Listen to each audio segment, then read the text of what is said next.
Sufism या पाकिस्तान में religion का हैश से क्या connect? Because pure hash actually is similar to opium. इसलिए as medicine, as spiritual medicine, cannabis हजारों साल से यूज हुआ है, ओपियम हजारों साल से यूज हो रहा है as medicine. वो जो चीज है जो जस्ट पीने की वजह से जो आपको हिट आ रहा है ना, क्यों आ रहा है? क्योंकि वो चीज ऑलरेडी आपकी बॉडी प्रोड्यूस करती है, बस उसकी क्वांटिटी कम है. मतलब जितना आपको एक महीने में इस्तेमाल करना चाहिए, तुमने सारे एक दिन में पी लिया है तो फिर वाट तो लगेगी ना. एक बिलीफ है कि एक सूफी जो है वो 800 साल जिंदा रहता है. आप कह रहे हो ना कि वो जेन्युइन सूफी है, वो आपको क्या लगता है उसने क्या पगड़ी पहनी की होगी, क्या शलवार कमीज पहन के आएगा आपके सामने, कि मुंह में मिसवाक होगी? नॉर्मल सा बंदा होगा सर. एक ये होता है कि बंदा उस सवाल के जवाब दे रहा है जो आप अल्लाह पाक से पूछ के थक गए हो लेकिन नहीं लग रहा. He looks up at me, ठीक है, ये उंगली he rubs it on the floor, मेरे हाथ में यहाँ पे यूपीसी लगाता है और कहता है इसको चाट ले बिस्मिल्लाह, कह के ये 50 रुपए मेरे पे हलाल हो जाएंगे. जो आपने मिट्टी उसने आपके हाथ पे लगाई और आपने चढ़ी, वो क्या था? वो मॉर्फोजेनेटिक सीड का टेस्ट मुझे उस वक्त आया, क्योंकि मेन चीज जो मुझे टच की है उसकी उंगली की है, मिट्टी तो थी नहीं उसमें. मैं लिटरली हेरोइन इसलिए ट्राई की कि मैं चेक करूं वाकई में वो हेरोइन थी या नहीं थी. और पेरू क्यों जाना है? ये शामन उधर क्या करता है जो इधर और ये ड्रग उधर करते क्यों है? सर यहाँ भी है, मुझे नहीं समझ आई ना. मतलब मुझे वो फैशन है, शो मारनी है. ये शामन यहाँ भी है. आप शामन से मिले हुए? यहाँ नॉर्थ की साइड पे है, ठीक है. यहाँ पे आपका ये चित्राली इलाके है ना, शामन के पास जाने की दो वजूहत होती हैं. रूहानी मसला हो गया या फिर फैमिली में कोई प्रॉब्लम या बीमारी आ गई जिसका इलाज नहीं मिल रहा. वो पैसे चार्ज करते हैं इसके लिए, मतलब उनकी रेट होती है. अच्छा, अब चार्ज करते हैं, अब उनके भी मुंह को खून लग गया है. तो ये जो ब्लैक मैजिक के स्पेशलिस्ट हैं ये किधर मौजूद हैं? बिल्डिंग होती है ना, पुरानी बिल्डिंग, इनके अंदर 2-2 3-3 फ्लोर है, में छुप के इस तरह लोग बैठे हुए तावीज़ें बना के दे रहे हैं. अब साइकेडेलिक्स यूज करते हैं, ऑनलाइन ऑर्डर करते हैं. अब आपको डीएमटी का भी जो है क्रिस्टलाइन पाउडर मिल जाता है, घर पे बैठो खुद बॉन्ग बनाओ, खुद पियो, देखो तुम्हारे साथ क्या होता है.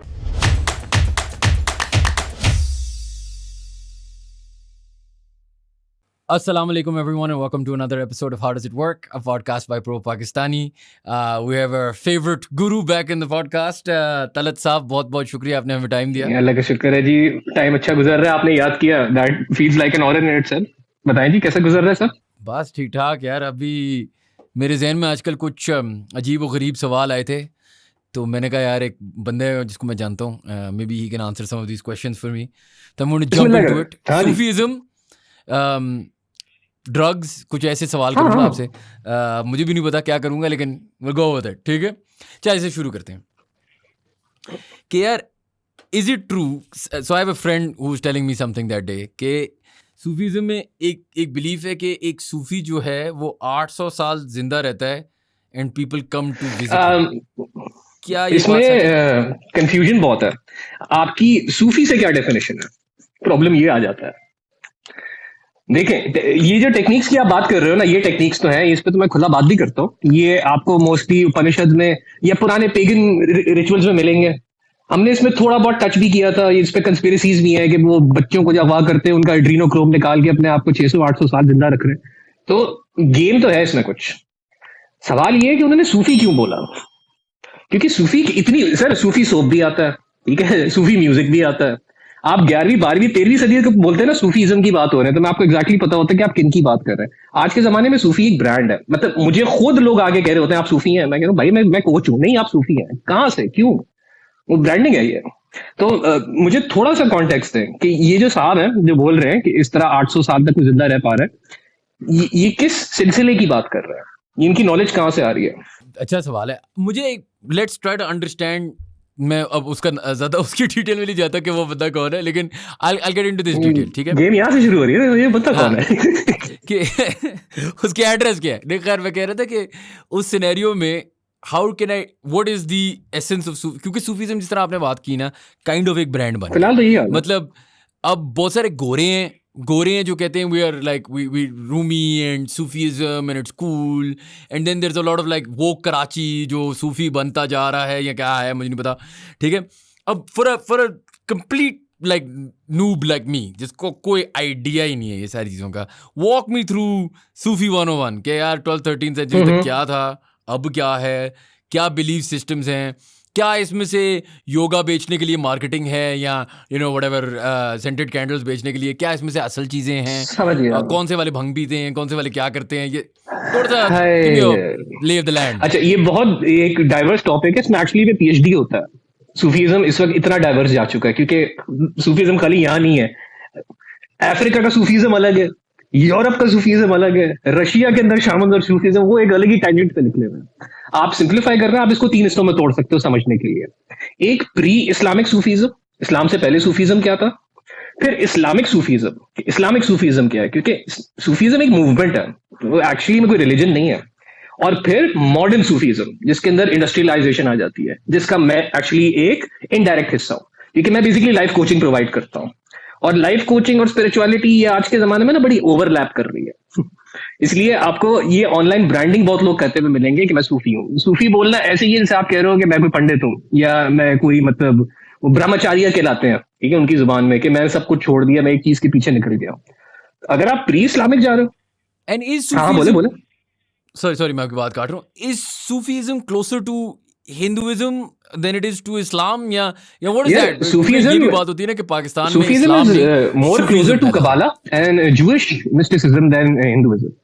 क्योंकि सूफीज्म की जो बेसिस आ रही है ना, मैं आपके साथ एक छोटा सा लेजेंड शेयर करता हूँ। ये मेरे सूफी टीचर जो है, क्योंकि मेरे पास सूफी टीचर्स हैं जिनसे मैं चीजें सीखता हूँ, वो उन्होंने इस तरह से बताया है कि जो पहली जुबान है, मतलब take it as a legend, ठीक है, कि जो पहली जुबान जो अल्लाह पाक ने हजरत आदम अलैहिस्सलाम को सिखाई थी, वो एनर्जी की जुबान थी, कि चीजों को सही से कैसे महसूस करना है। उसके रिएक्शन में फिर उनके पास वोकल एबिलिटी आई, जिससे उन्होंने चीजों का नाम लेना शुरू कर दिया। तो जब हजरत आदम अलैहिस्सलाम दुनिया में तशरीफ लाए हैं, ये नॉलेज वो साथ में लेके आए हैं। अभी किस चीज की नॉलेज है? एनर्जी एक्टिवेशन की नॉलेज है। ठीक है, और ये सीना ब सीना ट्रांसफर होते होते होते हजरत मूसा अलैहिस्सलाम तक आई है। अब हजरत मूसा अलैहिस्सलाम के जो दौर है ना, ये बड़ा सर बहुत हैपनिंग दौर था। उसमें बहुत प्रॉफिट्स पैदा हो रहे थे, बहुत ऐसे लोग पैदा हो रहे थे जो कि डायरेक्ट डिवाइन से या फरिश्तों से कम्युनिकेट कर रहे थे। तो एक बहुत फैंटास्टिक आपके पास ना लाइब्रेरी ऑफ ये 800 साल से बंदा जिंदा है, मिट्टी के पुतले में जान डाल दी, इसकी इतनी खतरनाक लेवल पर डॉक्यूमेंटेशन है कि बाउंड्री जो है ना वो डिफाइन करना मुश्किल हो जाता है कि फैंटेसी कहां पर है और एक्चुअली ये हुआ, ये कब हुआ है। अब इस्लामिक जो सूफीज्म है, तो आप समझ रहे हैं, ये जो करप्शन होना शुरू हुई है ना, ये राइटिंग के अंदर करप्शन है कि जो स्टोर किया जा रहा है वो कैसे किया जा रहा है। तो इस करप्शन को काउंटर करने के लिए कबाला निकला, जो आज 80% करप्ट हो चुका है। ओरिजिनल कबाला एक्चुअली सूफीज्म है, बिकॉज वो क्या कह रहे हैं, आप जो लिख रहे हो वो गलत लिख रहे हो, हम एक्सपीरियंस बेस पे बताएंगे कि हमें क्या करना चाहिए। ये बेसिक फाइट है। और इस्लाम में भी सूफीज्म तभी आया है जब जो खलीफा बैठे होते थे वो पावर की जोर पे आते थे, ठीक है, वो प्रॉपर्ली इलेक्ट नहीं हो रहे थे, वो शूरा नहीं कर रहे थे। चौथे पांचवें खलीफा के बाद आपने देखा है क्या हाल हुआ है। ये सूफीज्म वहां से आ रहा है। अब उस वक्त जितनी भी मतलब स्पिरिचुअल नॉलेज थी कि सोसाइटी में कैसे चलना है, खाना पीना कैसे करना है, आदाब क्या है बिजनेस करने के, ये सप्रेस होना शुरू हो गई। तो हमारे पास कल्ट्स बनना शुरू हो गए और ये कल्ट्स आज तक मौजूद है। मैं थोड़ी कंट्रोवर्शियल बात बोलूंगा, मुझे मजा आता है आपके इस पे ये सारी बातें खोलते हुए, क्योंकि और कोई ये पूछता नहीं है। बट अगर आप ये जिनको आप वेस्टर्न सीक्रेट सोसाइटीज कह रहे हो, अगर आप इनका इंफ्रास्ट्रक्चर उठा के देखो कि ये कहाँ से निकाल रहे हैं, सारा इन्होंने अरेबिया से निकाला हुआ है। क्योंकि जो सबसे पुरानी सीक्रेट सोसाइटीज है वो तो पर्शियन होती थी। पर्शिया और रोम की लड़ाई लगी है ना, जब इस्लाम ने पावर पकड़ी है। जब इस्लाम ने पावर पकड़ी है तो ज्यादा इंटेलेक्चुअल तो सारे पर्शिया से आए हैं। उन्होंने तो आके ये सारी चीजों की बुनियाद डालने की कोशिश की। मैं इसलिए बहुत यहाँ पे फैक्चुअल चलूंगा कि ये जो फटा शुरू हुआ ना अरबियों का और पर्शियंस का, ठीक है, इसके फिर अलग अलग ब्रांचेस निकली है। यहीं से सुन्नी शिया का फटा निकल रहा है, यहाँ से ही सूफीज्म का और आपका शरीयत का फटा निकल रहा है। इनका एक्चुअल में इस्लाम से कोई ताल्लुक है नहीं, ये सारे इस तरह के फटे हैं। और सूफीज क्या कर रहे थे, ये स्पिरिचुअल नॉलेज प्रिजर्व कर रहे थे कि बगैर किसी की इन्वॉल्वमेंट के बगैर आप अपने आप पे कैसे काम कर सकते हो, अपने माइंड बॉडी सोल को कैसे ठीक कर सकते हो। ये 12वीं 13वीं सदी तक हुआ है सूफियों के साथ। फिर सूफीज को करप्ट करना शुरू कर दिया गया, फंडिंग कह लें, जो भी कह लें, ठीक है। तो उसके बाद से ये चीज इतनी ब्रांच आउट हुई है कि आज के जमाने में कोई बंदा आके कह रहा है ना कि मैं सूफी हूं, तो इस बात की कोई गारंटी नहीं है कि वो जेन्युइन सूफी है, ठीक है। अगर इस छोटे से पैराग्राफ को मैं कंक्लूड करूं, सूफी वर्ड का मतलब जो आ रहा है वो सफा से आ रहा है। सफा कहते हैं साफ होने को या साफ दिल वाले को। तो एक्चुअली में जो सूफी का टाइटल है जिनको दिया गया था, उन्होंने खुद को तो कभी सूफी कहा ही नहीं था। उनको तो लोग आगे कह रहे थे ये सूफी आदमी, ये दिल का बड़ा साफ है, ठीक है। ये समझ रहे ना, ये ऐसे एक लेजेंड खुला है और खुलते खुलते कल्ट बना है। पर आज के जमाने में जब तक आप ये बेयर मिनिमम मुझे बताएंगे नहीं कि जिस सिलसिले की आप बात कर रहे हैं उनका पीछे चेन ऑफ कमांड क्या है, क्योंकि जेन्युइन सूफीज होते हैं, उनके टीचर्स की चेन होती है जो जाके डायरेक्ट या तो हजरत अली से कनेक्ट करेगी, या अहले बैत से कनेक्ट करेगी, या किसी ना किसी तरह से ऐसे किसी साहबा से कनेक्ट करेंगी जो हजूर के टाइम पे मतलब हयात थे। जैसे नक्शबंदी है, सबसे फेमस है नक्शबंदी, और सर अबू बकर से उनकी पूरी लिनियज चल रही है, जो नॉलेज है प्रॉपर्ली प्रिजर्व है, उनको आप कह सकते हो सही के सूफी हैं। बल्कि वो भी अपने आप को सूफी कहते नहीं, वो भी नक्शबंदी कह रहे होते हैं। उन्होंने भी सूफी का लेबल छोड़ दिया हुआ है। और इसी को समझने के लिए अगेन फॉर द लेमैन, जो सॉर्ट ऑफ पाकिस्तान में कल्चर है ग्रेव्स पे जाने का, श्राइन्स पे जाने का वर्सेस मॉस्क्स जाने का? इसका सूफीज्म से कोई ताल्लुक नहीं है, ये हिंदुइज्म से कनेक्टेड है। देखिए, अच्छा, मैंने ये आपसे लास्ट पॉडकास्ट में थोड़ा सा ब्रीफली जज्बाती होकर भी बोला था कि एक तो वो हिंदुइज्म है जो हिंदुओं की किताबों में लिखा हुआ है, जिनको वेद और उपनिषद कहते हैं, और एक वो है जो प्रैक्टिस हो रहा है। लेकिन इसमें बहुत बड़ा फर्क है। 4,500 5,000 साल बहुत होते हैं सर करप्शन के लिए। मेजोरिटी आपको जो हिंदू रिचुअल्स दिख रहे होते हैं वो उनके मजहबी रिचुअल्स नहीं है, उनके कल्चरल रिचुअल्स हैं। और उन कल्चरल रिचुअल्स के जरिए वो क्या कर रहे हैं? वो चंदा जमा कर रहे हैं। अभी भी इंडिया में जितना रेवेन्यू टेम्पल्स के थ्रू जनरेट हो रहा है, मतलब अगर हम इसमें घुसे ना, आपको इतना डेटा मिलेगा, आप खुद सर पकड़ लोगे। वहां पे गवर्नमेंट इस बेस पे खड़ी हुई है कि उनके पास टेम्पल्स है और पुराने पुराने टेम्पल्स उनसे फंडिंग आ रही है। यही पूरा कॉन्सेप्ट आप उठाएं और इसको थोड़ा इस्लामाइज कर दें तो क्या हो गया? हमारे पीर साहब की कब्र है। ठीक है, आपने फिल्टर डाउन करके वो कल्चर हिंदुओं से उठा के अपने अंदर डाल दिया। इसका इस्लाम में कोई बेसिस नहीं है। और अगर आप वही ना बहुत गरीब आदमी हो, आपकी कोई बेसिक नॉलेज नहीं है, तो आप बैठ जाओगे ना, आप कहोगे यार वहां जा रहे हैं, 2 वक्त का खाना मिल रहा है, 3 दिन का वो वाज हो रहा है, अच्छी कवाली सुनने को मिल रही है, वो आप फिर बैठ जाते हो। और ये जो सूफी सेंट्स का कॉन्सेप्ट है कि दे कैन डिसाइड अच्छा, थैंक यू। ये कॉन्सेप्ट कहाँ से? अबे भाई देखे, ये जो सेंट का वर्ड है, या जिसे कहते हैं वली, ठीक है, अल्लाह का वली है, ये डॉक्यूमेंटेड है कि अगर आप खुद आगे कह रहे हो मैं अल्लाह का वली हूं, ये सबसे बड़ा रेड फ्लैग है। आप क्रिश्चियनिटी उठा के देख लो भाई, उसमें जेन्युइन सेंट्स गुजरे हैं जिन्होंने मिरेकल्स किए हैं। सेंट का टाइटल आपको मरने के बाद मिलता है भाई। आप जिंदा में कैसे क्लेम कर रहे हो आप सेंट हो? तो इट डिफाइज ऑल स्क्रिप्चर्स, जितने स्क्रिप्चर्स हैं, हिंदू उठा लो, क्रिश्चियन, बुद्धिस्ट उठा लो, इट डज नॉट कंप्लाई। जैसे मेरे पास लोग आते हैं ना, कहते हैं सर आप हमारे पीर मुर्शिद बन जाए। एक स्पिरिचुअल टीचर ह्यूमन फॉर्म में हो ही नहीं सकता अनलेस वो पैगंबर है जिसके साथ डिवाइन मिरेकल्स आ रहे हैं। ठीक है ना, ये आपने ये चीज समझ ली ना, आपको कोई सिलसिला पे बेवकूफ नहीं बना पाएगा, क्योंकि जेन्युइन सिलसिले हैं, ऐसी बात नहीं है। 5 में तो मैंने टाइम गुजारा हुआ है। एंड जेन्युइन, अच्छा वो मैं हाँ, बोले सवाल पूछूंगा, लेकिन जेन्युइन और फेक का चले मैं हूं ना, मैंने चेक करना है। जिस तरह लोग कहते हैं ना, वारंटी देखो, पीछे लेबल चेक करो कि पता हो कि प्रोडक्ट असली है और नकली है, राइट?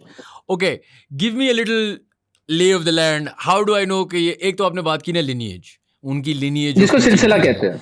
What is the ये जो other वर्ड है ना signs? सिलसिला, हाँ, what is the other signs ये of? वर्ड सिलसिला ही बेसिकली आपकी डबल चेकिंग होता है। सिलसिले का लिटरली मतलब ही चेन है, अ चेन ऑफ टीचर्स। ठीक है, ये स्टार्ट आपके सहाबा से हो रहे हैं या फिर अहले बैत से हो रहे हैं, वहां से फिर ताबाइन है, फिर तबा ताबाइन है, और कंसिस्टेंट चेन है, कहीं बीच में टूट नहीं रही है। रैंडमली आपके पास सोशल मीडिया पे बंदा आके कह रहा है मुझे ये वजीफा पता है, ये कर लो, तो आपने क्या करना है? आपने जाके चेक करना है ये बंदा कौन है, ये किस सिलसिले से कनेक्टेड है। जैसे अगर आप ट्रेडिशनल इस्लाम की तरफ आ रहे हो तो देवबंद के मुफ्ती होते हैं, बरेलवी के मुफ्ती होते हैं, ठीक है, इस तरह से अलग अलग क्लासिफिकेशन है ना। इस तरह सूफिया की भी क्लासिफिकेशन है। आप जाके चेक तो करो वो कहाँ से आ रहा है, क्योंकि जेन्युइन सूफी होगा ना, वो आंसरेबल होता है, वो उसको नॉलेज कहीं ना कहीं से मिल रही होती है, उसको गाइडेंस मिल रही होती है। और सेकंड चीज सर, सूफी आगे कह रहे हैं ना कि मेरे पास सुपर नेचुरल पावर्स है, मेरे पास कश्फ है, ये है वो है, फॉरन रेड फ्लैग है, फॉरन रेड फ्लैग है। ये जितनी चीजें आप कह रहे हो ये स्पिरिचुअल पावर्स हैं, ये वाकई में एग्जिस्ट करती है, मैंने अपनी आंखों से देखी हुई है। लेकिन ये कोई क्राइटेरिया नहीं है एक जेन्युइन सूफी को ढूंढने का या एक जेन्युइन स्पिरिचुअलिस्ट को ढूंढने का। एग्जैक्ट जो वर्ड आज के जमाने में बनता है सूफी का, वो स्पिरिचुअलिस्ट बनता है।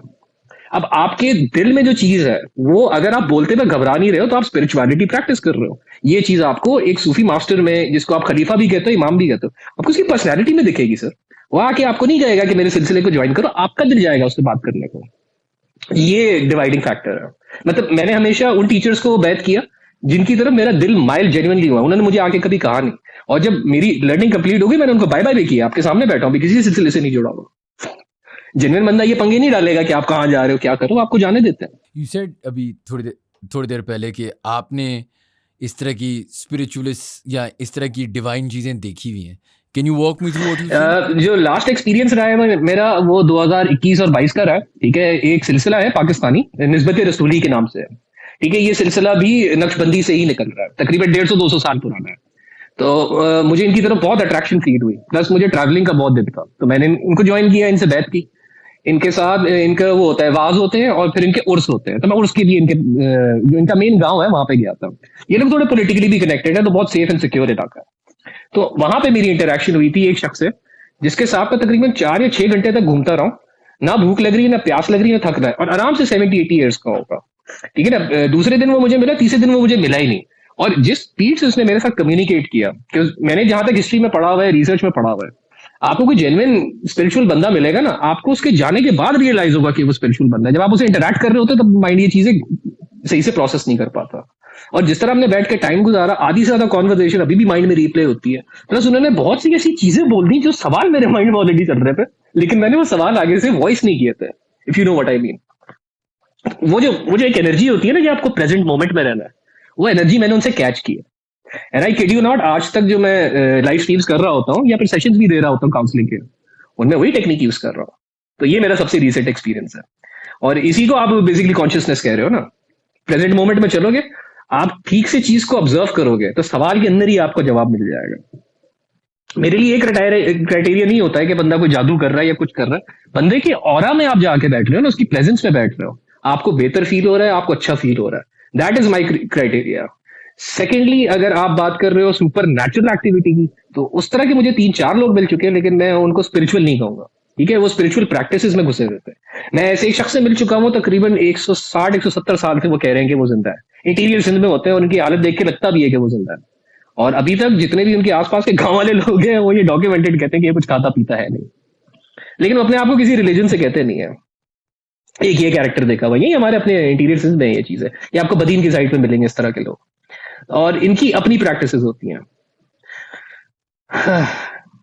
मेरे लिए सबसे रेवोल्यूशनरी पॉइंट था वो 23 से 24 साल की उम्र में था, और वो 15 मिनट की कहानी है। अगर वो सुननी है तो बोले।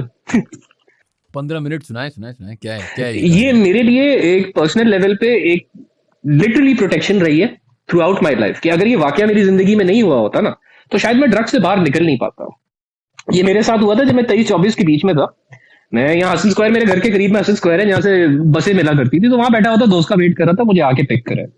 मैं वहां बैठा हूँ और मेरे अपने माइंड में कंफ्यूजन चल रहा है। रैंडमली एक बंदा आता है, मेरे बराबर में बैठता है। अब टिपिकल अटायर नहीं होता वो, ये इतने सारे मालाएं पहने हुए हैं, सर पे पगड़ी है, पगड़ी पे एक बाबा जी की तस्वीर लगी हुई है, you know what I mean, full uniform में बंदा आगे बैठा है और मेरे से बात करना शुरू हो गया। पहले उसने अल्लामा इकबाल की शायरी सुनाना शुरू की है, फिर रूमी की शायरी सुनाना शुरू की है, फिर वो मुझे इस तरह की बातें बोलना शुरू हो गया कि लिटरली वो सवाल मेरे दिमाग में चल रहे थे।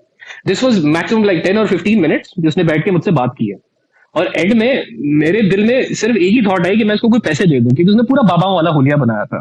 मेरे दिल में थॉट आई ना कि इसको पैसे दे दूं। रिएक्टिवली उस बंदे ने अपनी यूं करके पगड़ी उतारी है, यूं करके रखी है।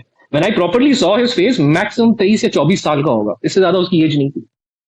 और वो जिस तरह की बातें कर रहा था, मैंने कहा, मुझे बकायदा कह रहा है कि जिस तरह का लोड आपके कंधों पे, उसी तरह का लोड मेरे कंधों पे। मैंने कहा मेरे कंधों पे कौन सा लोड है, कोई काला जादू कुछ नहीं है भाई, मैं जादू वादू उतारना चाह रहे हो। मैंने कहा नहीं, तुम्हारे पे तुम्हारे माँ बाप की जिम्मेदारी है। एंड उस वक्त लिटरली ये सबसे ज्यादा प्रोमिनेंट थॉट थी मेरे माइंड में। मेरे फादर उस वक्त बीमारी से गुजर रहे थे और मैं अपनी फैमिली का सबसे बड़ा हूँ। तो एक तो होता है कि आपको आगे कोई करके दिखा रहा है कि पानी में से आग निकल रही है, ये कर रहा है, वो तो सारे सिद्धि की टेक्नोलॉजीज है, ठीक है, उसके लिए तो आपको स्पिरिचुअलिटी में जाने की जरूरत ही नहीं, वो फिर मेडिटेशन में आ जाता है। एक ये होता है कि बंदा उस सवाल के जवाब दे रहा है जो आप अल्लाह पाक से पूछ पूछ के थक गए हो, लेकिन नहीं मिल रहा।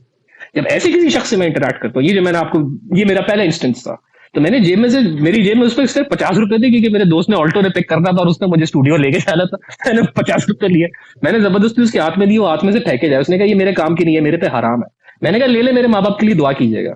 He looks up at me, अपनी उंगली लेता है, यूं करके साफ करता है, ठीक है, ये उंगली ली, he rubs it on the floor, सामने मिट्टी है ना, यूं करके मिट्टी लेता है, मेरे हाथ में यहाँ पे यूं इतनी सी लगाता है और कहता है इसको चाट ले, बिस्मिल्लाह कह के ये 50 रुपए मेरे पे हलाल हो जाएंगे।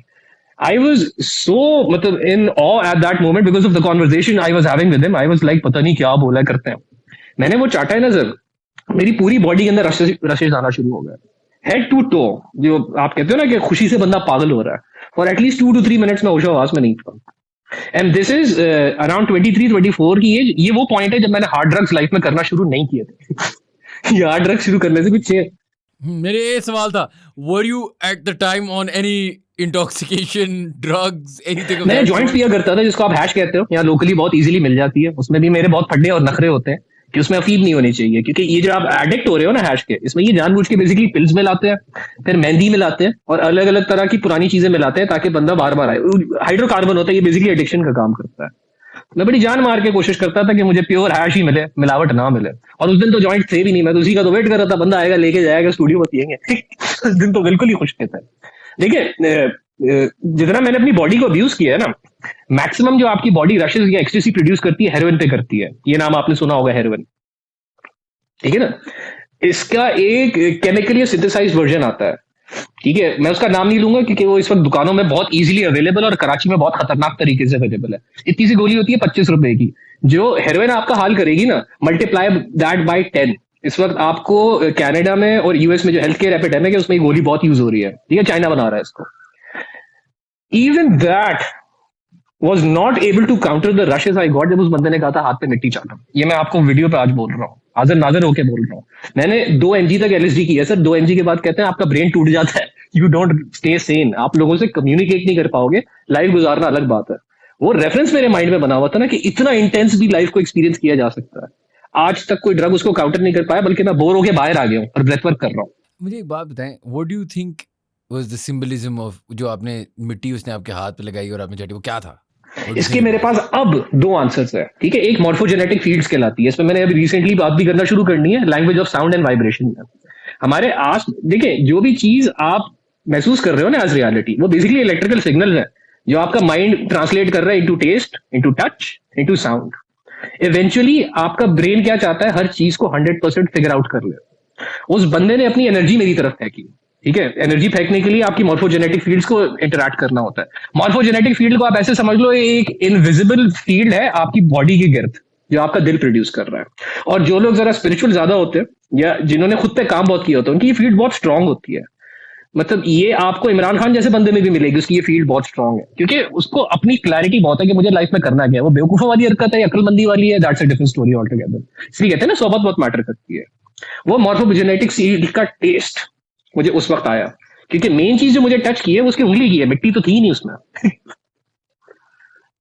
Does that make any sense to you? Because इस चीज की सेंस मुझे लास्ट 6 महीने में आई है। ये क्वांटम बायोलॉजी का कॉन्सेप्ट है जो इस वक्त एक्चुअली रियल टाइम में एक्सप्लोर हो रहा है। मुझे उसको पता भी नहीं था, मेरे सारे दोस्त मुझे कह रहे हैं बॉय इसने तुझे हेरोइन पिलाई है उसने तुझे गारंटेड हेरोइन चटाई है, तभी मेरी इतनी फट गई है। मैंने कहा अच्छा ठीक है। मैं इतना वही ना, एक होता है बंदा एस्केप के चक्कर में ड्रग्स में जाता है, मैं लिटरली हेरोइन इसलिए ट्राई की कि मैं चेक करूं वाकई में वो हेरोइन थी या नहीं थी। नहीं थी sir, it does not counter. DMT तक गया नहीं। No, but I understand what you're saying. I understand what you're saying. In the sense that I've seen with people, they have energy. And like, I can't explain it. यार इसकी terms अब आ रही हैं, इसके लिए ये नई फील्ड है जो अभी इतनी रियल है कि इसको खुला साइंसी जो दुनिया बोल भी नहीं रही है। ये क्वांटम बायोलॉजी में आ रही है, जिसमें क्वांटम कोहेरेंस आ जाती है, और ये जो टर्म है मॉर्फोजेनेटिक फील्ड्स, ये आ जाती है। इस पे 60-70 से रिसर्च शुरू हो गई है आप यहाँ बैठे बैठे अगर 100% फोकस के साथ अटेंशन करो कि मैं किसी को दुआ देना चाहता हूं, तो वो दुआ उस तक कैसे ट्रैवल कर रही है, इस मॉर्फोजेनेटिक फील्ड के थ्रू ट्रैवल कर रही है आपकी माँ को कैसे पता लग जाता है कि ये 2 नंबरी कर रहा है या किसी खतरे में है, वो इस मॉर्फोजेनेटिक फील्ड के थ्रू हो रहा है। बिकॉज ये फील्ड आपके डार्क मैटर में एग्जिस्ट कर रही है, और इसको टेस्ट करने के लिए भी जानवरों पे एक्सपेरिमेंट की जा रही है, इसलिए पब्लिकली इस पे इतनी बात नहीं हो रही, बट सीन है इसका। और जब आप ये मिस्टिसिज्म और सूफीज्म की तरफ आते हो ना, या आप कह रहे हो ना कि वो जेन्युइन सूफी है, वो आपको क्या लगता है उसने क्या पगड़ी पहनी की होगी, वो क्या शलवार कमीज पहन के आएगा आपके सामने, उसके मुंह में मिसवाक होगी, नॉर्मल सा बंदा होगा सर, पैंट शर्ट पहनी होगी, जीन्स पहनी होगी, आएगा आपसे आपके लेवल पे बात करेगा, और जब वो जाएगा आपको रियलाइज होगा कि मेरे को मसला हल हुआ है, ये जेन्युइन सूफी है ठीक है। उसकी मॉर्फोजेनेटिक फील्ड आपसे इंटरैक्ट करेगी। जेन्युइन सूफी हो या ना हो, there is also a correlation. अभी हम बात ही कर रहे थे तो let's sort of go there. Church जो है ना, और पाकिस्तान की एक बड़ी कॉम्प्लिकेटेड, लाइक व्हेन आई से church I mean hashish, right, hash, और हाँ, उनकी चर्च और पाकिस्तान की एक बड़ी कॉम्प्लेक्स रिलेशनशिप है, अजीब गरीब सी, राइट, जहाँ हमारे कुछ रिलीजियस सर्कल्स में भी यूज होता है। कुछ लोग इसको ट्रक ड्राइवर का नशा भी कहते हैं, कुछ लोग swear by it, it makes you smarter. मेरे बहुत सारे चर्ची ब्रोज हैं जो कहते हैं यार ये तो बेस्ट चीज है। It's an interesting problem because हम बड़े हर एंगल पे हर बंदा डिफरेंटली इसको ट्रीट कर रहा है। Do you understand? First I want to understand the religious side इसका, और सूफीज्म या पाकिस्तान में रिलीजन का हैश से क्या कनेक्ट है? अच्छा, सूफीज्म के अंदर जो पहला रेफरेंस आता है ना हैश का, वो आ रहा है हशाशीन से। ये वर्ड आपने सुना होगा, हशाशीन, वहीं से असैसिन वर्ड निकल रहा है। ये एल सबा होते थे जिन्होंने अपनी फिदाइयों की आर्मी बनाई हुई थी, तो उसको डिफेम करने के लिए कहा जाता था ये हशीश पी के हमला करते हैं। तो इस्लाम के अंदर जो इसकी इंट्रोडक्शन आ रही है वो यहां से आ रही है। अब इसमें एक चीज मैं जरूर आइडेंटिफाई करूंगा, जिस चीज को आप हैश या चर्च समझ रहे हो ना सर, वो प्योर नहीं है। अनफॉर्चुनेटली ये आजमाई हुई बात आपको बता रहा हूं, because pure hash actually is similar to opium. Opium क्या है सर? पेन किलर है। हैश क्या है? आपकी बॉडी में एक पूरा जैसे आपका नर्वस सिस्टम है ना, इस तरह आपकी बॉडी के अंदर एंडोक्राइन सिस्टम होता है। आपने ये वर्ड सुना है ना, चाक्रास। ठीक है, आपकी बॉडी के अंदर जो एंड्रेलिन ग्लैंड्स है, ठीक है, वो जिस सिस्टम पे डिपेंडेंट है उसको एंडोक्राइन सिस्टम कहते हैं। अब ये सिस्टम आपकी कामनेस रेगुलेट करता है। तो पुराने कल्चर्स में और पुराने रिलीजन्स में अगर एक इंसान का एंडोक्राइन सिस्टम, ये चाक्रास आउट ऑफ बैलेंस हो जाते थे, जिसको एंग्जाइटी या डिप्रेशन कहते हैं, या फिर जिसको एपिलेप्सी या मर्गी के अटैक कहते हैं, तो इसके लिए हशीश या कैनबिस यूज की जाती थी। और ये डॉक्यूमेंटेड है कि जो टेम्पल के ऑल्टार नहीं होते, ऑल्टार समझते हैं, वो जो एक पत्थर सा होता है जिसपे लोग आके बलि चढ़ाते हैं, जो आपके कैनानाइट रीजन के ऑल्टार्स है ना, जहाँ पे यहूदी जाके इबादत करते थे, ये वहां पे डॉक्यूमेंटेड है कि वहां पे ट्रेसेस मिले हैं कैनबिस के, कि वहां पे वो बैठ के बेसिकली चर्च की धुनी देते थे और फिर बैठ के दुआ करते थे। This is on record. अब अगर आपको प्योर हशीश नहीं मिल रही है, आप जो चीज पी रहे हो वो आपको एडिक्ट बनाएगी और इंस्टेंटली आपके ब्रेन को ट्राई करेगी, ठीक है, वो एडिक्टिव है। लेकिन अगर प्योर हशीश की आप बात कर रहे हो, विच आई विल रिकमेंड, आप कभी ढूंढने के चक्कर में ना निकलो, आपने फंसना ही है। ठीक है, इससे ज्यादा बेहतर है कि आप अपनी ब्रीदिंग पे काम करो, जहां पे मैं इस वक्त पहुंचा हुआ हूं। क्योंकि ये जो एंडोक्राइन सिस्टम है ना सर, ये आपकी बॉडी में टीएचसी प्रोड्यूस करता है। वो जो चीज है जस्ट पीने की वजह से जो आपको हिट आ रहा है ना, वो क्यों आ रहा है? क्योंकि वो चीज ऑलरेडी आपकी बॉडी प्रोड्यूस करती है, बस उसकी क्वांटिटी कम है। मतलब जितना आपको एक महीने में इस्तेमाल करना चाहिए, तूने साले एक दिन में पी लिया है, तो फिर वाट तो लगेगी ना आपकी। सिस्टम ओवरलोड हो रहा है। इसलिए as medicine, as spiritual medicine, cannabis हजारों साल से यूज हुआ है। ओपीएम हजारों साल से यूज हो रहा है एज मेडिसिन। ये फौजी साथ में कैरी करते थे ना, जंग के बीच में चोट लग जाती थी तो पीते थे। अल्कोहल एक्चुअल में क्या थी? एंटीसेप्टिक थी। उसको पीना थोड़ी होता था, जख्म पे लगाते थे ताकि वो उस पे कहते हैं मैगट्स हो जाते हैं, कीड़े हो जाते हैं, वो ना हो। और भंग क्या है? भंग क्या कहाँ से आती है? Is that weed? What is it? हाँ, नहीं सेम चीज है असल में। इस चीज को आप जहां पे प्लांट करते हो ना, उसके हिसाब से इसका डीएनए वैरी करता है।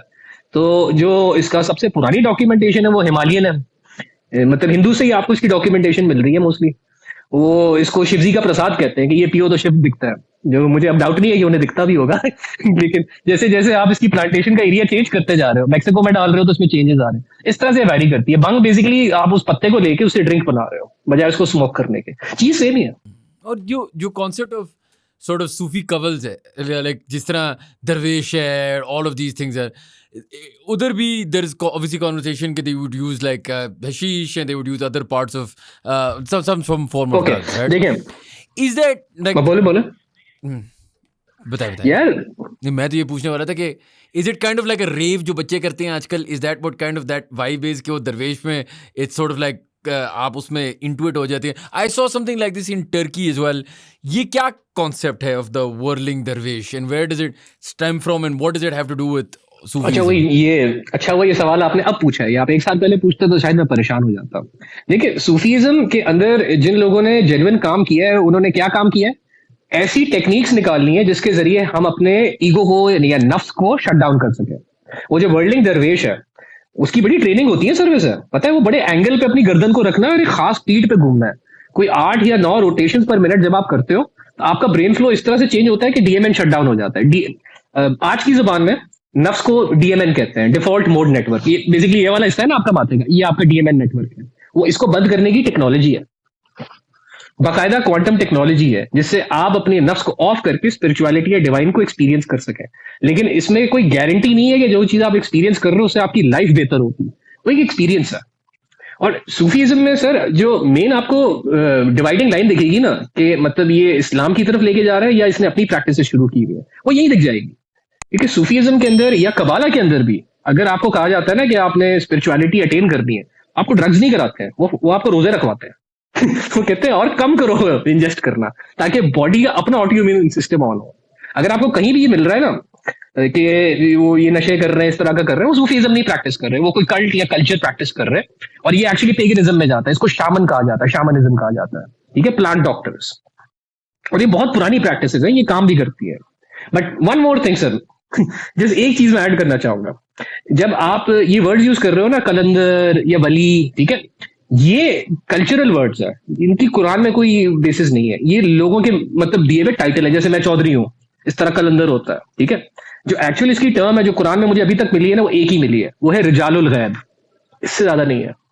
रिजाल बेसिकली मींस मेन, गैब बेसिकली मींस अनसीन, तो मैन ऑफ द अनसीन। ये वो लोग हैं जिनको अल्लाह पाक ने ड्यूटी पे लगाया हुआ है, एंड उनको खुद भी नहीं पता वो क्या कर रहे हैं, वो बस कर रहे हैं। ठीक है, एक पूरा जो स्ट्रक्चर आता है ना जिसमें ये गौसे आजम, फिर कुतुब, फिर अब्दाल आ रहे हैं, ये सारा का सारा निकाला हुआ कुरान से है काफी हद तक। लेकिन इसकी कोई गारंटी नहीं है कि एक बंदा आके आपको कह रहा है कि मैं कुतुब हूं या अब्दाल हूं या मैं वली हूं तो वो वाकई में है। क्योंकि कुरान खुद कह रहा है कि अल्लाह पाक आपसे इस तरह से काम लेता है, आपको खुद भी नहीं पता होता आप क्या कर रहे हो। और इसकी पूरी मैं आपको लेक्चर वाइज जस्टिफिकेशन दे सकता हूँ सूरह काफ से, क्योंकि उसके अंदर हमारे पास पूरी स्टोरी मौजूद है, not only as a metaphor but as teaching, जिसमें हजरत खिजर अलैहि सलाम और हजरत मूसा इंटरैक्ट कर रहे हैं। अब देखिए ना, हजरत मूसा अलैहि सलाम को रिप्रेजेंट किया गया एज द आइडियल नफ्स, वो नबी जिससे अल्लाह पाक डायरेक्ट कलाम करते हैं, फिर भी कहते हैं उनका गुस्सा इतना तेज था कि लोग डरते थे उनसे बात करते हैं। और वो इंटरैक्ट कर रहे हैं हजरत खिजर अलैहि सलाम से, जिनके बुद्धिज्म में लेजेंड्स जा रहे हैं, मतलब वो शख्स जिसमें नफ्स है ही नहीं। ठीक है ना, जब आप कुरान के थ्रू सूफीज्म को अप्रोच कर रहे हो ना, वो आपको सिलसिले में जाने को नहीं कह रहा, लेकिन अगर आपको लिटरेचर सीखना है, आपको प्रैक्टिसेस करनी है, क्योंकि सर आप जितनी भी कोशिश कर लो अकेले नमाज पढ़ने की, दिल करता है जमात में जाने को, ठीक है, वहां पे ये सूफीज्म आ रहा है। जब आपने ये बाउंड्री लगा दी ना कि ये एज अ कल्चर आप लेके जा रहे हो या एज अ सोसाइटी आप ज्वाइन कर रहे हो, तो फिर आप फंसोगे नहीं। अगर आपको सूफी ये आगे कह रहा है ना, जो मैं कह रहा हूँ सिर्फ उसी तरह अल्लाह मिलेगा, बाकी सारे ड्रामे कर रहे हैं, तो उसने 6 महीने बाद आपसे पैसे भी मांगने, शायद 2 महीने में ही मांग रहे हो कि ये खानका हो रहा है, ये इवेंट हो रहा है, यहाँ आ जाओ। सर आपने भी थोड़ी देर पहले बोला कि if I asked you this a year ago you would have answered differently, why, what would you have answered? यार if you would have asked me a year ago तो मेरे पास कोई जवाब होता ही नहीं, क्योंकि मैंने ऑन अ पर्सनल लेवल इस चीज को साइंटिफिकली एक्सपीरियंस नहीं किया था। मैंने एक्सपीरियंस किया, वो आपको बताया ना, 2 ऐसे लोगों से मिल चुका हूँ जिनको मैं ऑन कैमरा कहने को तैयार हूँ कि पूरी वाइब आ रही थी कि अल्लाह के वली है, बहुत कुछ नेक लोग हैं, और एल्डरली से लोग हैं, कुछ जवान भी नहीं है। एक ही मैंने, दूसरा वाला भी मैंने आपको बता दिया जो मुझे 24 साल की उम्र में मिला। अब ये इंटरेक्शंस की वजह से मेरे अंदर क्या चेंजेस आए थे, ये मुझे अब जाके समझ में आना शुरू हुआ है, क्योंकि वो जो एनर्जी मैंने उनसे फील की थी ना, अब मुझे आगे से लोग आके कह रहे हैं कि आपसे मैं वो वाली एनर्जी आ रही है। समझ रहे? और मैंने फिर समझने की कोशिश की ना कि ऐसा मैं क्या कर रहा हूँ, मैं तो सिर्फ बात कर रहा हूँ आपसे। वो बेसिकली ये टोन और आप अपने माइंडसेट को कैसे कैरी कर रहे हो, वो इस चीज का उनपे इफेक्ट आ रहा है। और इसके लिए मेरे पास यही एक टर्म है जो कि मैं कंस्पिरेसी थ्योरिस्ट की तरह आपको दे रहा हूँ, मॉर्फोजेनेटिक थीरीज, क्योंकि इसका रियल टाइम डेटा अभी एकेडमिकली मुझे मिल नहीं रहा है। एंड इसी पे मैं अगर कंटिन्यू करूँ, एक तबका है पाकिस्तान के एलिट्स का, ये कराची, लाहौर, इस्लामाबाद, ऑब्वियसली जो आपके वेल ऑफ लोग हैं, जो आपने अभी बात की ना शामन। हाँ, अब मैंने सुना उस दिन कि कोई पेरू जा रहा है तो कोई कहीं वो और जा आयोवास्का रहा सेरेमनीज होती है, and there ayahuasca meeting. Ceremonies के लिए जाते हैं। अब देखिए ना, खुद बताएं, ये सेरेमनीज को 30-40 साल से हो रही हैं, आज तक आपको मेन स्ट्रीम पे कोई बंदा मिले जिसने आगे कहा हो कि आयोवास्का सेरेमनी की वजह से मैं जिंदगी में कामयाब हो गया, और 6 महीने बाद वापस जा रहे होते हैं। लगे हुए पहले क्या कर रहे हैं, रेत पे जाके पार्टी करते हैं, आप पेरू में जाके आयोवास्का कर रहे हैं, ड्रग है सर। लेकिन मैं ये इसी पे आने वाला था कि वो क्यों, जिस तरह आपने बात की, वो जो ये सर्कल ऑफ पीपल है, इवेंचुअली देर लाइक यार हमने जाना है, और पेरू क्यों जाना है, ये शामन उधर क्या करता है जो इधर नहीं हो सकता, और ये ड्रग उधर करते क्यों है उसके साथ? सर यहाँ भी है, मुझे नहीं समझ आई ना, मतलब मुझे वो फैशन है, शो मारनी है। ये शामन यहाँ भी है, पाकिस्तान में भी मौजूद है बहुत अरसे से। सर पाकिस्तान की हिस्ट्री 9000 साल पुरानी है। यहाँ पे पूरा एक जंगल है जिसके अंदर जड़ी बूटियां मौजूद है, जो तकरीबन 4000 साल से तो मुझे पता इस्तेमाल हो रही है इन आयोवास्का सेरेमनीज के लिए। मैं तो कभी पाकिस्तान से बाहर नहीं गया सर, और मैं 3 शामन से मिला हूँ, मैं कैसे मिला हूँ? यहाँ पे ज्यादा पुरानी हिस्ट्री है सर, वो शो मारने के चक्कर में पेरू जा रहे हैं। आप शामन से मिले हुए? यहाँ नॉर्थ की साइड पे है, ठीक है, यहाँ पे आपका ये चित्राली इलाके है ना, यहाँ पे छोटे छोटे कबीले हैं जिनके अंदर अभी भी पेगनिज्म प्रैक्टिस होता है, तो उनके जो रिचुअलिस्टिक प्रैक्टिसेस होती हैं वो शामन्स कराते हैं। और शामन की बड़ी खतरनाक ट्रेनिंग होती है सर, वो कुछ 400-500 किस्म के अलग अलग प्लांट्स खा के उन्हें जंगल में बैठना होता है। ये एक दो आयोवास्का करके आते हैं, कहते हैं मैं शामन बन गया। भाई 12 साल की ट्रेनिंग है उसकी, 12 से 15 साल की, फिर जाके आपको ये लेबल मिलता है। नहीं तो आप जब गए क्या होता है उधर, मतलब फॉर एग्जांपल वो बंदा, चले आपने तो ड्रग्स कर ली ना, ठीक है, वो बंदा आपसे क्या बातें कर रहा होता है उस सिचुएशन में? यही तो समझा रहा हूँ, आप उस बंदे से बात कर ही नहीं सकते, वो बैठा हुआ लगा होता है अपनी हरकतों पे। एक कोने में अजीब सा कैरेक्टर होगा, नहीं वो कुछ नहीं कहते। एक शामन का मेन काम, देखिए शामन जो वर्ड है वो बेसिकली डॉक्टर की बात हो रही है, एक ऐसा डॉक्टर जो आपके और नेचर के बीच में ब्रिज है। जो बेसिक डेफिनेशन है ना शामन की, वो ये है कि आपके साथ जो मसला है वो स्पिरिट से पूछ के आपको बताएगा कि इसका सोल्यूशन क्या है। ठीक है, इस्लाम ने इस चीज को हराम किया हुआ है कि ये नहीं करना चाहिए। तो आप जब शामन के पास जाके बैठोगे, वो आपको यही बताएगा कि प्लांट मुझसे क्या बातें कर रहे हैं। समझ रहे हैं? और वो आपको तभी समझ आएगी जब आप वो प्लांट खाओगे, तब ना आप कहोगे पता नहीं क्या छोड़िया मार रहा है। देखिए ये सारे आ जाती है साइकेडेलिक्स की कैटेगरी में। तो आप वो प्लांट खाते? नहीं, मैंने खाया नहीं। हाँ, तो ये साइकेडेलिक्स की भी I am sure sure next level version होगा। लेकिन इसमें जब वो जो बंदा है पाकिस्तान में, जो भी चित्राल में, वो आपको क्या कहता है कि यार ये तुम्हें कह रहा है कि तुम ये खाओ और पैसे कमा लोगे? नहीं, as in walk me through a conversation just that, like, because 99% of people have not been to a shaman, right? They don't know. मैं आपको एग्जैक्टली बता देता हूँ वो क्या कहेंगे, कोई मसला नहीं। देखिए, जो जेन्युइन शामन होते हैं ना, वो फैमिली लाइन से आ रहे होते हैं, वो होता है ब्लड लाइन होती है कि इनके खानदान में शामन आए जा रहे हैं। जैसे होता है ना, पीरी फकीर ये खानदान में आ रही है, शामन का भी सेम सीन है। आप सीख नहीं सकते, आप उस फैमिली के हो तो ही वो आपको सिखाएंगे। और आप शामन के पास तब जाते हो जब आपको कोई स्पिरिचुअल प्रॉब्लम होता है। शामन के पास जाने की दो वजूहत होती हैं, रूहानी मसला हो गया या फिर फैमिली में कोई प्रॉब्लम या बीमारी आ गई जिसका इलाज नहीं मिल रहा। ये दो मेन वजूहत होती थी जिसकी वजह से आप जाते हो। डॉक्टर है, वो बाकायदा डॉक्टर है। So like cancer, like flu, आपका बच्चा पैदा हुआ है, वो ADHD का मरीज है, आप उसे शामन के पास लेके जाओगे, आप उसे डॉक्टर के पास नहीं लेके जाओगे। तो you have to understand, shaman के पास वो बंदा जाएगा जो उस रिलीजन को फॉलो कर रहा है। आपके और मेरे जाने को तुक ही नहीं बनता, वो आपसे क्यों बात करेगा? ठीक है ना, कोई कल्चर को, एक ट्रेडिशन को लेके चल रहे हैं। And I was actually happy कि पाकिस्तान में इन चीजों को एक लेवल पे प्रिजर्व करके रखा गया, उनको जबरदस्ती मुसलमान नहीं किया। इसलिए मैं एग्जैक्ट लोकेशन भी नहीं बताऊंगा ये कहाँ है, बट मैं आपको उस जंगल का नाम बता दूंगा जहाँ पे ये आयोवास्का वाली सेरेमनी होती है। आपने नाम भी सुना हुआ है, चांगा मांगा। अच्छा, चांगा मांगा में होती है? तो चांगा मांगा क्या है? चांगा मांगा उस जड़ी बूटी का नाम है ना जिससे आयोवास्का सेरेमनी की जाती है, इसको स्मोक किया जाता है। अब बताए कितना पुराना ये फॉरेस्ट है चांगा मांगा, कब से यहाँ पे लोग सेरेमनियां कर रहे हैं। उनको शो मारनी है इसलिए पेरू में कर रहे हैं। देखिए सर, ड्रग्स करने से कभी भी सोल्यूशन नहीं मिलता, ड्रग्स करने से एस्केप मिलता है। आपने अगर ड्रग्स किए हैं तो आपने किसी बीमारी को, उसकी पेन को कम करने के लिए। रूहानियत में या ये जो शामन है वो नॉर्मली इसलिए आपको आयोवास्का कराते हैं। तो स्पिरिचुअल डिसऑर्डर हुआ है, कोई बाइपोलर हुआ है, वो पुराने वक्तों में इस तरह इलाज करते थे। अब आपको पता है ये चीजें क्या है, आप उन पर काम करने की बजाय 6 महीने बाद पेरू जा रहे हो, तो सर आप नशा कर रहे हो। ये पैसे अपनी सेल्फ डेवलपमेंट पर लगा लो, मैं तो यही कहूंगा। और जो छांगा मांगा में या पेरू में शामन है, वो पैसे चार्ज करते हैं इसके लिए? मतलब उनकी रेट होती है क्या? अच्छा, अब चार्ज करते हैं, अब उनके भी मुंह को खून लग गया है। अब तो बकायदा रिट्रीट्स हो रही है भाई। अब तो अच्छा, ये सेरेमनी होती है। ये जो शामन होता है, ये सबसे ज्यादा जो आजकल मशहूर हुआ हुआ है आयोवास्का के लिए मशहूर हुआ हुआ है। आयोवास्का क्या है? आयोवास्का DMT का लिक्विड फॉर्म है, ड्रिंक होती है। आपको वो वही हिट दे रहा है जो DMT देता है। ठीक है, अब इसको बनाने का प्रोसेस जो है ना, कोई जहां तक मेरी समझ में आया कि 4 से 5 दिन का प्रोसेस है। बड़ी हल्की आंच पे भूनना और ये करना वो करना, फिर साथ में अपनी चैंट्स कर रहे होते हैं, फिर सही से आयोवास्का बनती है। आप और मैं बैठ के नहीं बना सकते, इसलिए शामन के पास जाना जरूरी है। लेकिन जो मॉडर्न शामन है जो आपको सोशल मीडिया पे मिलेंगे, वो आपको DMT दे रहे हैं सर, क्रिस्टल फॉर्म में। मंगाओ, घर पे बैठ के करो, ये भी हो रहा है। क्या जूम भी कर रहे हैं वो आपके साथ? क्या मतलब घर पे? देखिए, पाकिस्तान में तो आपको पता नहीं मिलेगी नहीं मिलेगी, लेकिन आपकी जो स्पिरिचुअलिटी की दुनिया है, मॉडर्न स्पिरिचुअलिटी की दुनिया है, जिसका मैं भी एक हिस्सा हूँ, ठीक है, उसमें जो लोग अब साइकेडेलिक्स यूज करते हैं, ऑनलाइन ऑर्डर करते हैं। अब आपको DMT का भी जो है क्रिस्टलाइन पाउडर मिल जाता है, घर पे बैठो, खुद बॉन्ग बनाओ, खुद पियो, देखो तुम्हारे साथ क्या होता है। ये है तकरीबन 8-9 साल से अवेलेबल है, मार्केट में अवेलेबल है, मतलब ये डार्क वेब पे अवेलेबल है। एंड व्हाट डू यू से टू पीपल? जिस तरह मेरी अम्मी है ना, अगर मेरी अम्मी ये पॉडकास्ट सुने तो वो मुझे कहेंगी कि ये जो सारी बातें कर रहे हैं ना, ये डेविल वर्शिपर है। एज इन ना, आप नहीं, लेकिन ये जो शामन वामन, वो जो पता नहीं काला क्योंकि जो मुझे बचपन में आंटियों या अम्मियों ने समझाया है, दादियों ने समझाया है कि वो जो हल्की आवाज में टुक टुक टुक कर रहा है ना, कुछ कुछ बोल रहे हैं, ये तो काला जादू है और ये फलाना ढमकाना है। What do you say to that? What is it? Again, बड़ा सब्जेक्टिव सवाल है, एग्जैक्ट चेक करना पड़ेगा वो कर क्या रहा है और कितने बजे कर रहा है। क्योंकि देखिए, the deciding line between black magic and worship is your intention. ठीक है ना, आप असर की नमाज पढ़ रहे हो, लेकिन आपकी इंटेंशन क्या है, उससे नमाज जो है ना ब्लैक मैजिक में कन्वर्ट हो जाती है। इस बात को समझे, आप नमाज की बेरुमती कर रहे हो या डिवाइन से कनेक्ट करने की कोशिश कर रहे हो।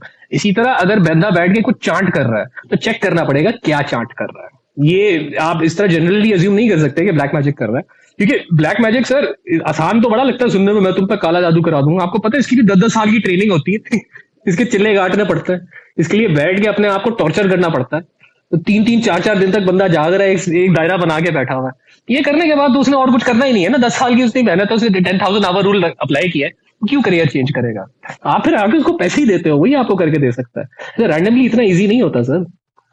ये इसमें भी ना वो प्रोपेगेंडा और ये बहुत है, वो जादू करा ला, ये वही है, मंजन बेच रहे हैं, सेल्स टेक्निक भी है। तुम पे जादू हुआ है, तुम्हारे हाथ फूल रहे हैं, तुम्हें रात को नींद नहीं आती है, तुम्हें सुबह भूख नहीं लगती है। अबे यार, तो अपने आप को थोड़ा डॉक्यूमेंट करो, हफ्ते भर अपने आप को रिकॉर्ड करो, देखो अपनी मोबाइल पे शक्ल, पता लग जाएगा क्या मसला है। कोई जादू वादू के मस्ती नहीं होता। जादू है, हक चीज है, लेकिन इतना कॉमन नहीं है सर जितना आप समझ रहे हो। आपने अभी जिस तरह मुझे समझाया कि अपेरेंटली चांगा मांगा में वो हो रहा है जो पेरू में हाँ हो रहा है, तो ये जो ब्लैक मैजिक के स्पेशलिस्ट हैं ये किधर मौजूद यार है? ज्यादातर ये आपको अफ्रीका में मिलेंगे। ब्लैक मैजिक की जो नॉलेज है ना, पाकिस्तान में है? पाकिस्तान में है, पाकिस्तान में है। वेल क्या बोलूं मैं। किस साइड पे है? कौन काला जादू के लाइक 10 साल पता नहीं कोने में बैठ के जो भी आप कह रहे हैं फाके काटे हैं उनने, जो I don't know what they've done, मैं कोई I am not going to pretend I know. ये लोग कहाँ अवेलेबल हैं? और out of out of curiosity curiosity sir, यहाँ पे मार्केट है पूरी पूरी। मुझे कराची का पता है, मैं आपको यहाँ का बता सकता हूँ। यहाँ पे बंस रोड के हिसाब से मार्केट है। आप उस मार्केट में जाओ तो वहाँ पे बिल्डिंग्स है जिनके फर्स्ट और सेकंड फ्लोर के अंदर ये लोग बैठे हैं, और उसको हम यहाँ की जुबान में कहते हैं हांडी चढ़ाना, अंग्रेजी में कहते हैं कॉल्ड्रन। कॉल्ड्रन नहीं होता सर, हैरी पॉटर में देखा होगा। यहाँ पे है, आप जाओ तावीज़ें बनवाओ, लैंड क्रूजर में औरतें आ रही होती है बनवा के जा रही होती है।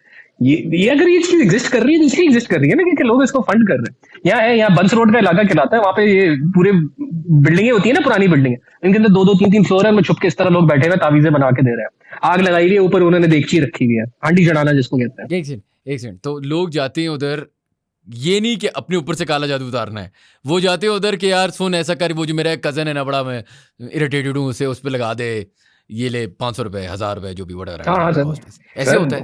होता क्या है, हो रहा है। और इसमें एलीट ज्यादा इन्वॉल्व है, गरीब आदमी के पास तो पैसे ही नहीं है ना जाके देने को। इनको फंड कौन कर रहा है? इसको एलीट ही फंड कर रहा है। Is this like, do you believe this? Do you believe that guy near Buns Road in Karachi is actually able to do black magic? Yeah, this is just a net. देखिए black magic हक है, ये fact है, ये चीजें काम करती हैं। क्वांटम बायोलॉजी अब इस पॉइंट पे आना शुरू हो गई है कि इस तरह की एनर्जीज को आइडेंटिफाई कर रहे हैं जिनके अंदर अपनी कॉन्शियसनेस है। तो मैंने इन चीजों को भुगता है टू अ सर्टेन एक्सटेंट, लेकिन मैं ये नहीं कहूंगा कि बिल्कुल रियल टाइम भुगता है। मेरा फिर इंटरेस्ट डेवलप हुआ इन चीजों को समझने का। और अगर आप गलत टाइम पे गलत जगह पे बैठ के स्टिलनेस या मेडिटेशन की कोशिश करोगे तो आपको आवाजें आएंगी, आपके ऊपर अटैक्स होंगे। तो I would not at all recommend testing this theory कि ये चीजें वाकई में होती हैं या नहीं होती। But you have to understand one thing sir, this is addictive. इंसान की सबसे ज्यादा खतरनाक डिजायर क्या है? दैट डिजायर फॉर पावर, कि मिनिमम एफर्ट से मुझे मैक्सिमम रिजल्ट मिलेगा। अब ये चीज काम करती है या नहीं करती है, that is decides the point. आपके पास एक ऑप्शन अवेलेबल है कि मैं थोड़े से पैसे दूंगा और मेरा काम हो जाएगा। This is literally triggering the same neurological pathway as a gambler does. जो जुआरी नहीं है जो कर रहा है, तो काम करता है या नहीं करता है, ये डिसाइड्स द पॉइंट है मेरे लिए। इनके लिए ये एडिक्शन है, क्योंकि एक पूरा पीछे ब्लैक कल्चर बैठा हुआ है जो कह रहा है कि ये जमाने से होता आ रहा है, ये देखो वो भी कराता है, तुम भी करा लो। मैंने एक पॉइंट पे आगे पीयर प्रेशर भी आ जाता है कि ये नहीं कराओगे तुम्हारी नौकरी छिन जाएगी, वो तुम्हारी महबूबा को लेके चला जाएगा, तुम्हारी शादी टूट जाएगी। ये सर, आप, आई किड यू नॉट, मैं एज ए स्पिरिचुअल कोच इस पर अलाइनमेंट के सेशंस दे रहा हूँ। 80 to 90% जो मेरे पास क्लाइंट्स आ रहे हैं, वो मतलब अगर 100 लोग आ रहे हैं ना सर, उनमें से 50 कह रहे हैं हम पे जादू हुआ है, और वो जो 50 कह रहे हैं ना उनमें से जादू हुआ है, उनमें से अभी तक सिर्फ 2 निकले जिनमें वाकई पे जादू था, बाकी सारा प्लेसिबो इफेक्ट। और कितने ऐसे हैं जिन्हें जादू करना है किसी पे, वो भी वो मेरे पास काम करो वो। अच्छा वैसे आते हैं इस तरह उसको पकड़, यार शुरू में आए जब मैंने बिल्कुल नया नया यूट्यूब पे काम शुरू किया था, क्योंकि मैं वो पॉडकास्टों में ना बहुत खुल के बोलता था और बहुत अनस्ट्रक्चर्ड बोलता था। तो मुझे लोगों ने अप्रोच किया सर कि हमें ये वाली टेक्निक सिखा दें, हमें शम्सुल मारिफ पढ़ना सिखा दें, हमें ये बता दें कि ये ईएसपी कैसे खुलता है। तो मैंने प्रोफेशनली ये मतलब ये मेरी सर, ये मैंने क्या कहते हैं उसको, लक्ष्मण रेखा खींची हुई है। I will not teach you these things, मैंने सीखी है, लेकिन वही है, इनको एक तो रेगुलरली प्रैक्टिस करना पड़ता है। और सर जब आप इनको प्रैक्टिस करते हो आपका माइंड नॉर्मल नहीं रहता, फिर आप नॉर्मल आदमी से सही से बात नहीं कर पाओगे, आपका माइंड पे डिफरेंट तरीके से चलेगा। इन 2 वजूहत से मैं कहता हूँ भाई मुझसे ये चीजें ना डिस्कस करें।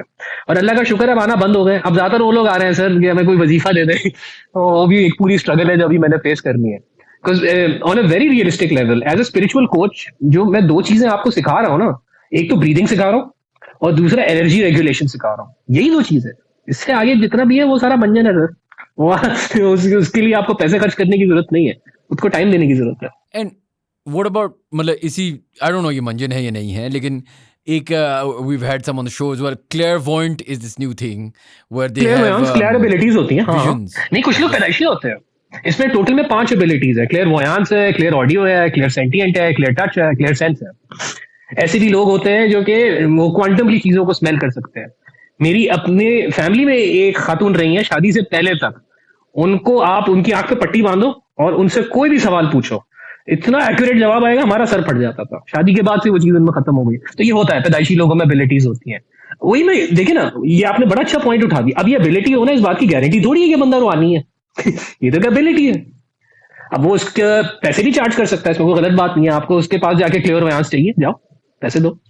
ये नहीं अज्यूम करो कि वो आपको अल्लाह से कनेक्ट कर रहा है, वो आपको स्पिरिचुअली नॉलेज दे रहा है, ठीक है। और ये फाइन लाइन अगर आपको पता होगी तो वही घूम फिर के बात वही आ जाती है। आपको कोई सूफी बेवकूफ नहीं बना पाएगा कि 2 नंबर सूफी आगे आपको फिर नहीं कह पाएगा कि आ जाओ मेरे थ्रू तुम्हें ये मिलेगा वो मिलेगा। बल्कि वही है, ये एक डिबेट है छेड़ने वाली। पता नहीं इसको छेड़ना चाहिए या नहीं छेड़ना चाहिए।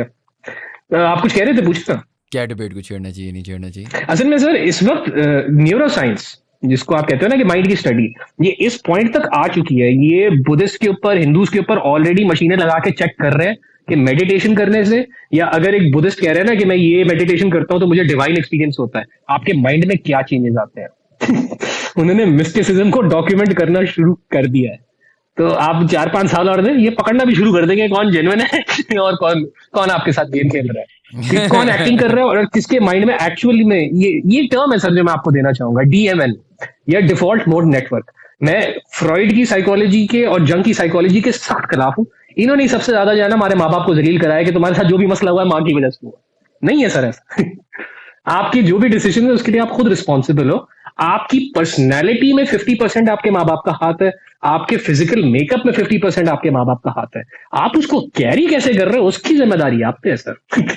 उस स्पिरिचुअलिटी में कहा जाता है ना मेडिटेशन कर ले मसले हल हो जाएंगे, दिल कर रहा है रख के छितर मारा मैंने। तो भाई आप दुनिया में आए क्यों हो, चैलेंजेस आपके पास आए क्यों हैं, आप उनको सॉल्व करो और अपनी कॉन्शियसनेस को इवॉल्व करो। तो बैठ के तस्बीह करके या ये सूफी सिलसिले जोड़ के आपको लग रहा है आपके मसले हल हो रहे हैं, यही रेड फ्लैग है सर। आप मेहनत से भाग रहे हो, एस्केपिज्म ही हो गया ना।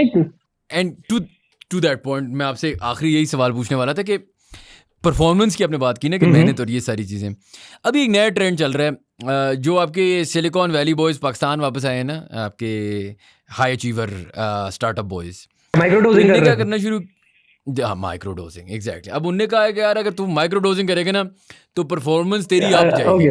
मैंने कहा क्या मतलब? तो वो कह रहे हैं दिन में अगर मैं ये माइक्रो डोज करूँ जो भी श्रूम्स जो whatever they doing, LSD I don't no right, उससे मैं परफॉर्म बेहतर आपको करूंगा। पता है ये कितनी महंगी आती है एलएसडी और मशरूम्स की इसको उगाना कितना महंगा पड़ता है। देखिए जब 60s और 70s था ना, जो एमके अल्ट्रा वाली सारी कॉन्वर्जेशन है, सीआईए ने यूरोप से टनों के हिसाब से लिक्विड एलएसडी बनाई थी और खानों में और पानी में मिलाई थी, मुफ्त में बांट रहे थे। इस वक्त लाइसर्जिक एसिड को बनाना सर 18 घंटे का प्रोसेस है लेबोरेटरी में, और उस 18 घंटे के प्रोसेस को एक गो में करना होता है। बीच में आपने एक भट मार दिया फिर जीरो से स्टार्ट करो। आपने ब्रेकिंग बैड देखी ना, जैसे मैथ बना रहा होता है, इतना कॉम्प्लेक्स प्रोसेस है सर। तो अगर सिलिकॉन वाली आपको आगे कह रहे हैं ना कि एलएसडी करोगे दिमाग ज्यादा चलेगा, नहीं चलेगा। वो प्रोडक्ट बेच रहे हैं। अगर वाकई में सर आप खुद बताएं, अगर ये चीजें वाकई में आपका माइंड शार्प करती है, सब कुछ करती, तो जब आप फौज में भर्ती होते हो, जब आप स्कूल में भर्ती होते हो, जब आप यहाँ तक कि इंटेलिजेंस की ट्रेनिंग के लिए जाते हो, तो वो आपको पीटी क्यों करा रहे होते हैं, वो आपकी डाइट क्यों सही कर रहे होते हैं, वो आपको साइकेडेलिक्स क्यों नहीं देते? किसको साइकेडेलिक्स दे ताकि इसका दिमाग तेज चले? क्योंकि हर वो चीज सर जो आप बाहर से बॉडी में डाल रहे हो ना, चाहे कुछ भी हो, जैसे ही आपने उसको इंजेस्ट किया आपकी बॉडी ने उसकी प्रोडक्शन रोक देनी है। साइकेडेलिक्स बेसिकली क्या कर रहे हैं, आपके डीएमएन नेटवर्क को बंद कर रहे हैं, आपकी नफ्स को बंद कर रहे हैं और आपके इम्यून सिस्टम से फटा कर रहे हैं। वो जो फटा होता है उसको हम हेलुसिनेशन कहते हैं, इसको ट्रिप ऑन हुई हुई है। आप 2 दिन 3 दिन रोजे रख के देख लो, आप कीटो डाइट करके देख लो, मैं आपको एक्सपीरियंस से बता रहा हूँ सर, सेम इफेक्ट है। आपको वो हिलते हुए कलर नहीं दिख रहे इसलिए आप कह रहे हो ट्रिप ऑन नहीं हो रही है, लेकिन माइंडसेट तो सेम चेंज आ रहा है सर। आप इसको हेल्दी तरीके से करोगे आपको कभी नुकसान नहीं होगा, बल्कि आपकी हेल्थ इंप्रूव करेगी, आपका स्टैमिना बढ़ेगा। और ये माइक्रोडोजिंग नया ट्रेंड नहीं है सर, ये 60-70 से जा रहा है। मैं आपको क्लियरली ऑन रिकॉर्डिंग बता रहा हूं सर। आप लाइसर्जिक एसिड कंज्यूम कर रहे हो ना, आप क्या कर रहे हो, आप अपने ब्रेन को केमिकली कमजोर कर रहे हो। आपकी डिसीजन मेकिंग स्किल टाइम के साथ कमजोर होना शुरू हो जाएगी। ये आजमाया हुआ है, ये इसको रिपेयर करने में कुछ 1.5-2 तकरीबन 2 साल लगा है। वो जो चीज को एसिड कह रहे हैं ना, वो जो एलएसडी जिस चीज को कह रहे हैं, आपके पास कोई गारंटी है कि वो वाकई में एलएसडी है? सबसे बड़ा सवाल तो मेरा ये है। मेरा यही सवाल था आखिरी के sort of in your personal life, right, in your journey where you're at now, once you get sort of in command of this, is that what you would argue was the original thought of a Sufi or a saint, के when you're able to command your body and your environment at its भाई कुरान हमें कह रहे हैं नफ्से अमारा ते नफ्से लवामा ते नफ्से मुतमिना। ये वर्ड्स आपको बहुत सुनने को मिलेंगे, बड़ी जान लगा के मैंने याद किए हैं, ठीक है। अब ये जो वर्ड्स हैं अमारा लवामा मुतमिना, मैं ऑन कैमरा आपको बता रहा हूँ फ्रॉम अ स्पिरिचुअल कोच के पॉइंट ऑफ व्यू। नफ्से अमारा इज योर बॉडी, नफ्से लवामा इज योर माइंड। माइंड का मतलब ये है कि ब्रेन में आपने एक पर्सनैलिटी बना ली है जिसकी बेस पे आप अपने इमोशंस को रेगुलेट कर रहे हो। यही कहते हैं ना, वॉन्डरिंग सोल ही कहते हैं ना नफ्से लवामा को। तो नफ्से मुतमिना की क्या हुई? Mind body soul 100% aligned. Divine की ये आपकी सोल की आवाज आपको क्लियरली आ रही है। इससे ज्यादा आपसे जो भी करवा रहा है ना सूफी, वो सूफी नहीं है, वो ब्रांड है, ठीक है। वो सूफी सोप हो सकता है, वो सूफी ड्रिंक हो सकती है, लेकिन एक जेन्युइन सूफी कभी भी आपको ये नहीं कहेगा मुझे फॉलो करो, कहेगा खुद पे काम करो और मुझसे कोई हेल्प चाहिए या गाइडेंस चाहिए तो आके ले लो, उसके लिए मैं हाजिर हूं। इससे ज्यादा वो कभी कुछ डिमांड नहीं करेगा। इसलिए मैं कभी भी ये नहीं कह सकता कि मैं एक सूफी हूँ, क्योंकि मैं तो पैसे चार्ज करता हूँ, मेरे तो घंटे का रेट है। मैं काउंसलिंग कर रहा हूँ ना, टेक्निक्स यूज कर रहा हूँ, मैं डिवाइन चीज थोड़ी दे रहा हूँ भाई।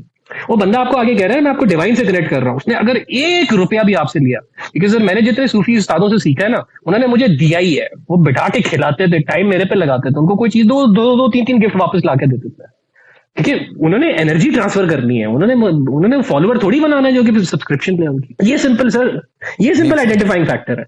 आपको जेन्युइन हिंदू सूफी भी मिल जाएगा। सूफीज्म का एक्चुअली में इस्लाम से ताल्लुक है नहीं, सूफीज्म सुफ से आ रहा है कि एक ऐसा बंदा जिसका कल्ब या जिसका हार्ट बिल्कुल क्लियर है, ठीक है ना, वो जो फील कर रहा है वही एक्सप्रेस कर रहा है और इस तरह की जिंदगी गुजार रहा है। इससे आगे जितनी भी डेफिनेशंस है इतनी ज्यादा है कि आपको एक पूरा सीजन लगेगा सर। अफ्रीका के सूफी अलग है, फिर ये कोक स्टूडियो से अलग सूफीज्म निकला हुआ है, फिर ये जो चिल्लम वाला सूफीज्म है जो हर जुमेरात को जो ये महफिलें लग रही हैं वहां पे फिर रक्स हो रहा है, वो फिर हम इस पे मतलब शायद फंडिंग भी पकड़ ले, हमें ब्रिटिश काउंसिल फंड भी कर दे कि जहाँ इस पे डॉक्यूमेंट्री बना।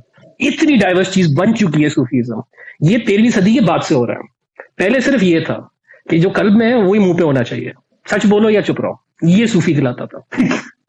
ये अब आई हाईली डाउट मौजूद है, आई हाईली डाउटेड कि अब आपको मिलेगा। नहीं, मैं बस ये कह रहा था कि thank you so much. As always it's a lot of fun to catch up with you and hear all sorts of crazy things. बहुत कुछ सीखने को मिला। थैंक यू सो मच यार। Always my pleasure sir. मैं तो जज्बाती हो जाता हूँ, आई होप मैं ज्यादा ना बोल गया। नहीं, जस्ट परफेक्ट अमाउंट, मतलब जस्ट इन परफेक्ट, मतलब एंजॉय किया बहुत। Thank you guys for watching. If you enjoyed our content please do subscribe to our channel and we will see you for the next podcast.